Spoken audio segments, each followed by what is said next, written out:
Filipinos are very inventive, very, very imaginative. You know, we find solutions to the most impossible situations. Don't tell me that's not true. Wala tayong problema hindi maareglo. For 200 reasons or whatever. Okay?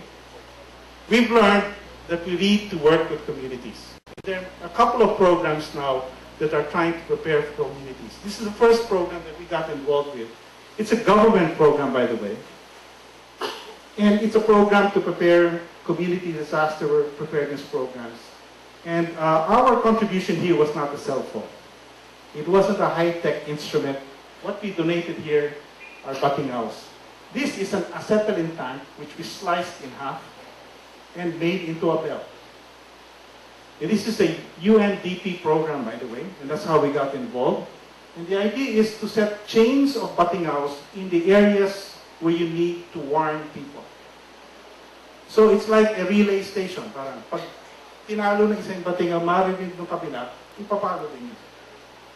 And it's a very simple idea. It's still in its infancy. It hasn't really been tried, but we've been working with the government on this aspect. We have deployed 80 batingaws in the towns of General Nakar, Real, and Infanta.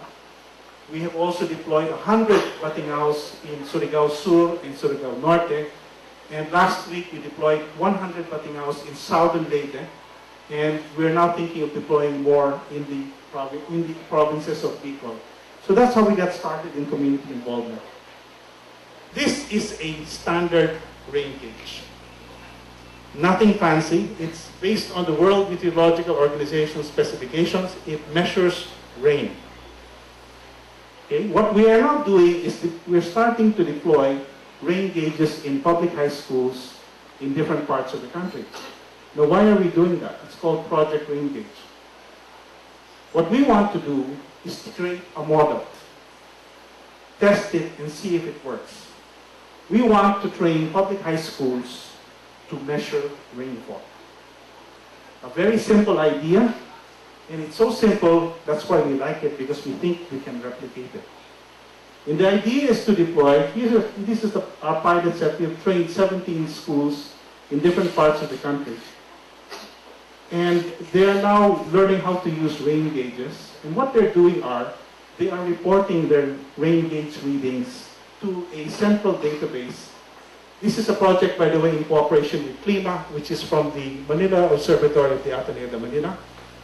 And the idea is to build gradually a community-sourced database of scientific information. In this case, it's rainfall information. Why is rainfall information so important? And why is it important for the communities that we want to work with? It's because in many parts of the country, a lot of problems come from rain. A rough measurement is, if you live in an elevated community in a side of a hill, if you have 100 millimeters of rain within 24 hours, you should watch out for landslides. In the case of General Nakar, Real, and Infanta, Quezon, they had 300 milliliters of rain in one day. In the case of Legazpi in Albay, in that general area, during Typhoon Rening, they had 800 milliliters of rain in 2 days. That's why they had Bahar.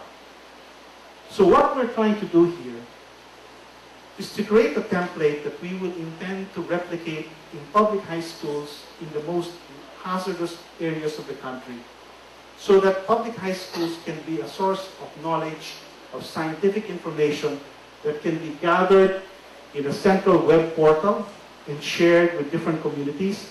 But most important, that information would inform them. Now, where did the inspiration from this project come from? It came from what was cited several times already, the barangay of Ginsagon. If you recall, there was an elementary school in that town, in that barangay, which was covered by that landslide. And we asked ourselves the question, what if that school had a rain gauge? And what if they knew what the rain gauge readings meant? For anybody who's been involved in a situation like that, you will know that it is incredibly difficult for a local government official to make a decision to tell his people, leave your homes. It is a terrible decision. It is a frightening decision. No public official wants to do that. But if you can build a body of knowledge within your community that will warn people with a scientific basis, sir, may problema tayo.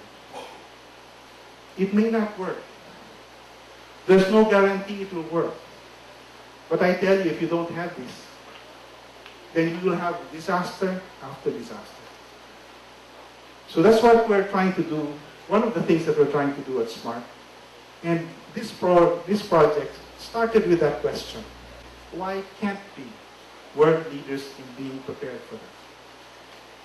I asked you that question, and I hope you know the answer to that. Thank you very much.